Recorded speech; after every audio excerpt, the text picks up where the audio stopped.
Welcome back to Between the Silos, where we talk about sales and marketing alignment and why so many companies struggle with it. I'm your host, Jen Lawrence, CEO of Vi. Today, I'm joined by Dale Riether. Dale is our growth partner here at Vi. Dale describes himself as a marketer turned seller, meaning he not only leads our sales efforts, but also spent years working directly with clients on their marketing strategies. Having experienced both sides firsthand, he brings a unique perspective to the growth conversation, connecting the dots between marketing, strategy, and tangible sales outcomes. Dale loves helping companies connect their marketing efforts to actual business outcomes, and he's got plenty of stories and a few battle scars to prove it. Welcome, Dale. Thanks, Jen. Excited to be here. What is this, episode 2 of Between the Silos? So, yeah, it's going to be a fun journey. I'm excited to be on one of the first episodes, and hopefully you have me back at some point. Probably likely. Well, let's get into it. So we're here to talk about why leaders struggle to take the first step toward talking with an agency about a potential partnership. So let's head into our tales from the trenches. Can you tell me about a leader you've worked with who has been struggling whether or not to hire an agency to partner with to help their company? So floor is yours. What have you seen? What have you heard? I have plenty of stories of leaders that I've talked to who are struggling with whether or not to invest in the agency partnership. So we'll pick one to start, but I think, there are common things that I hear from a lot of folks, and, I spend most of my day talking to, CEOs, directors of marketing, VPs of sales, you name it, that are really grappling with how are we going to hit revenue targets this year. So in my mind, what I hear, really, the question starts to shift from not should I hire an agency, it's should I invest, 100K, 200K plus this year in my marketing efforts. Because a lot of companies have been able to scale to where they're at today, especially in, some of the places that we tend to work, like B2B manufacturing, pharma, professional services. They've been able to scale through, their personal networks, referrals, doing cold outbound. And the problem with that is, the well starts to dry up, and often people are coming to us at that inflection point, right? Where they're starting to feel the well dry up, and they're like, "Oh crap, what are we gonna do now?" We probably should have. Well, they probably should have started investing in their marketing a couple of years ago to avoid that. But hindsight's 2020. But that's usually, when we start talking to people, and, there's an uneasiness with it, right? They haven't spent those dollars today. It is a big investment. It's a big bet. It's not a flip of a switch. So it can be scary for some folks. So I think, that's what I'd start to hear more so than the conversation of is an agency the right move. I think we can talk about some of that stuff too, but I think the overarching thing that I hear is, should we make this huge investment? And the answer is yes, but it's hard to instill that confidence sometimes, just because people haven't seen it work in the past. I heard from someone earlier this week, we've never landed a new customer because someone found us on Google or someone on our website. It's not super surprising when you're talking to someone that hasn't invested in the past, because that means you haven't done it. And if you have, you haven't done it right. So that's really usually the crux of the conversation I end up having with people. And it's really starting to, explain how investing in marketing and digital and your brand is really positioning your company for long-term growth. Not to say you're not going to see some immediate results and some quick wins, but investing in a growth marketing strategy really has some staying power for you, and it helps you move to a more predictable pipeline outside of just relying on, am I going to get a referral this month, or is the sales outbound I'm doing going to work? Even in today's world, it's getting even more and more inefficient to be doing cold outreach. So the idea here is, like, invest in the long-term growth, get in front of the right people with the right message at the right time, consistently. And, that we want to be driving hand raisers that are coming to you saying, I want to talk to you. And, being a marketer turned seller, like when I see that come through, someone raising their hand and say, I want to talk to buy about becoming a customer, those are the exact opportunities that I want. And, that's what we want to be generating for our client sales teams.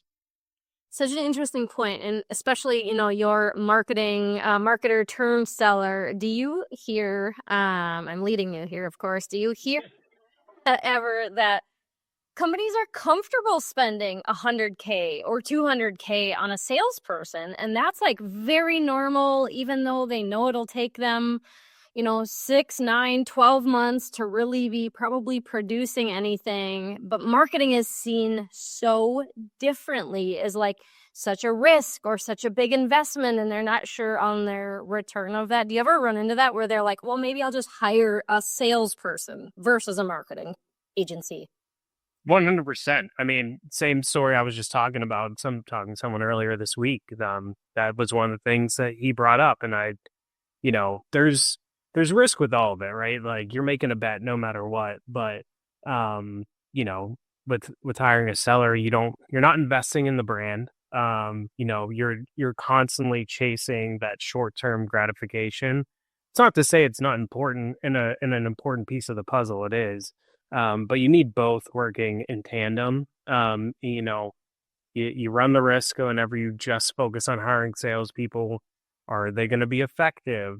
Are they going to potentially leave in a year and take some of the relationships they've built with them? So, it's both, right? You need both of them happening in tandem and working together, which I think is, the point of this podcast, overall. But it's definitely something I hear all the time. Some people have even admitted, like, hey, when I would get more marketing budget, it's usually someone who is VP of sales and marketing. Um, they just immediately start hiring more salespeople. Yeah, it's wild. And to your point of needing both, I mean, so you're in it, right? Like you are trying to get new leads for Vi, and so you kind of are sort of at that central point where you know the importance of marketing and the marketing assets and how you use those as a salesperson. So going off script here for a minute, like what is that, or what are the things that are needed as a salesperson as it relates to marketing? I mean, stuff like we're doing right now, right? That's kind of the point of, speaking from a company that's in professional services space. And then, I think it's important for all B2B organizations, but being able to, we're selling ourselves, we're selling expertise, right? So like getting these types of conversations out in front of the right people consistently is what is going to drive interests in our company, and people coming to our website saying, I want to talk to you. Those are the types of opportunities that close the fastest and close at the highest rate and have the highest average deal size, because you've already kind of trained them on, like, this is our methodology. They get it by the time they're coming to you, and they've probably already pretty much made up their mind that, if they're going to go with an agency, they're going to go with Vi, because you've taken that time to build that trust with them through, the marketing funnel. And I think even more and more today, it's more important than ever. The stat that I always go back to is most 80% of B2B buyers, or they're 80% of the way through the sales cycle before ever reaching out to a salesperson. So essentially, they don't want to talk to me unless they're pretty damn sure that they want to work with Vi. So your marketing is really doing your, upstream selling for you, because people aren't there. It's information overload. They got a billion people calling them every single day. Like, people don't want that. They want to be able to have more of a self-serve experience when it comes to buying. They want to buy from people they trust. And how do you do that? You do that from effective content marketing and distributing it in the right places consistently. So true, and such a good segue. Like it takes time. I think everyone is looking for the silver bullet. I need leads now. And like you kind of started off with, it's like you need to think about that long before you need them now, because you do have to generate content and you do have to put yourself out there and be thought leaders. And that takes a lot of time to do that over and over and over, so that when people are ready to buy, you come to mind. And so I think that it's such an interesting thing that we get it all the time where it's like, well, I need this many leads this month. But they have nothing to start with. There's no brand or thought leadership. Yeah, you're putting yourself in a really tough position there because how are you going to get leads now? You either need to really lean on paid media, which is going to cost you money, and doesn't have as much staying power as some of the other things that we're talking about, or you're going to have to really lean on cold outreach.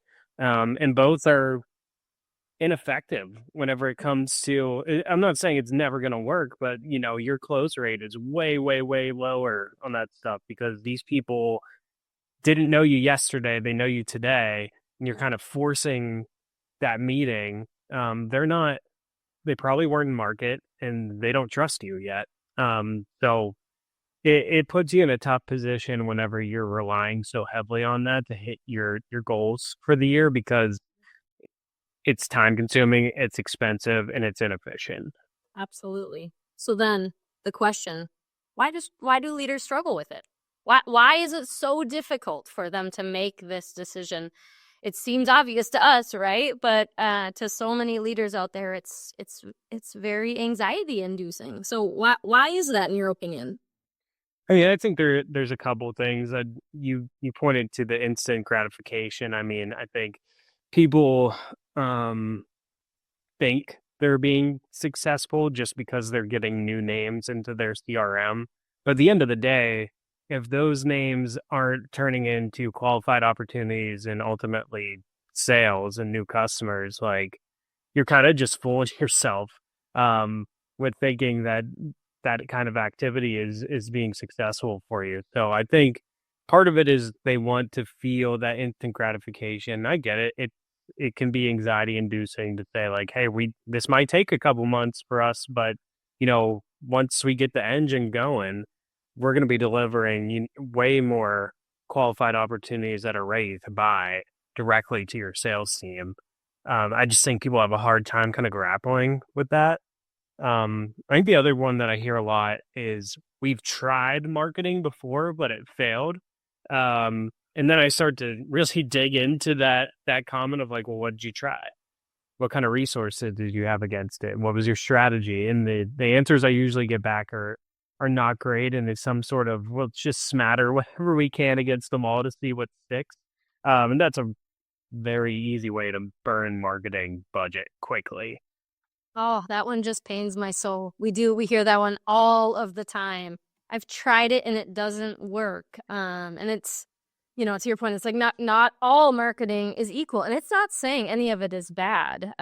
One prospect we're talking to now is like, I've tried marketing, and to your point, like, what is that? And they're like, I made all these sales collateral, and I updated this one PowerPoint, and while that's necessary, it will never drive leads. It's not the same. It's not the intention of it. And so I think a lot of, companies, leaders really aren't even clear on what they're looking for. They don't know. Are you looking to generate leads? Are we looking to be thought leaders? Like, are you looking to just build your brand? And I think they don't know the answer to that. It's always, I don't know if I've ever been in a call where it's not all of the above. I want everything. Right. Or you hear like, we just redid our website and nothing happens. Well, that's the equivalent of building a really nice store in the middle of the desert that doesn't get any foot traffic. That's it. So to your point, it's a combination of everything. And if you don't have everything kind of working in tandem, there's a lot of single points of failure that can happen. So I think a lot of people don't go into it with a clear strategy. They just do what we would call random acts of marketing, which is a big no. We actually have a slide in our sales deck that says in all caps, no random acts of marketing. They say, let's run Facebook ads, and they spend $2,000 and nothing happens. It's like, well, we're never going to do that again. And then they have that scar. So that's one of the big ones that I hear a lot. I think The other one that I hear a lot, especially in B2B conversations, is, "Oh, our audience isn't online." Like, what are you talking about? They're human beings at the end of the day. Everyone's online at this point. It's just about finding, where are they getting information and what do they care about? And, just because they might not buy online, that doesn't mean they're not learning and consuming information there. So that's another one that I hear a lot, which is kind of just like oh, really? That one is always classic. The other one I hear that's classic is like, our business is just way too difficult, way too complex. One, no one at your team would ever understand our business and how we sell, and we'd never be able to market that. Like, how is that? Well, then how are you possibly telling people about it? How would you have a conversation with a prospect if it's too difficult to even explain? Which is usually the problem, is like, you should be able to explain that clearly and effectively. And if you're not, you probably have a bigger problem on your hands. Yep, for sure. And just another point on the like my buyers aren't online. They don't buy that way. Um, there's a new. It's been something I have conversations with folks about all the time. The generation that is buying your services and products is becoming younger, and they do buy that way. So now is kind of the time, especially in some industries that may have been slower to digital adoption. Now is the time to get ahead of that, because you are going to start having buyers come into the fray that are online and expect a certain experience, and if you don't provide that, they're going to go straight to your competitor that does. Isn't that so true? And getting ahead of that, I always hear people say, well, our buyers aren't there yet, and they're going to transition to that probably. And you're like, so let me get this straight. You want to start once they've already done that and they already have a different way that they're buying. Like, that seems counterintuitive, but we hear it all the time. Yep. So interesting. Okay, finally, hot seat. You ready? I'm ready. All right. Weekend catch up on emails or strict work-life boundaries? I used to be a big weekend catch up on emails guy, but then I realized I have a really hard time compartmentalizing already. So put some work-life boundaries onto my life, and it's been a game changer for me. So Okay, We'll probably need to take a few pointers from you. Haven't mastered that one yet. Let's see, one other. Podcasts or music playlist curator? I mean, we're on a podcast, but I got to go with music playlist curator. I got a new playlist that I create every single season of every single year to match the weather and the vibe. So big on music playlist curating. All right. What's your style? A little bit of everything. It's changed a little bit over the past couple of years.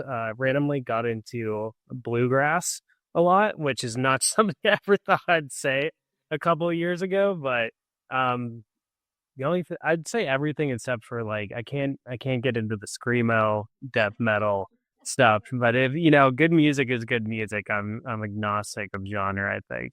Awesome. Well, thank you. Appreciate your time, and thank you for joining us. And for all the listeners out there, make sure to hit the subscribe button so you always know when a new episode lands. Until then, don't forget, the best things to happen to your team will always happen between the silos. Catch you next time.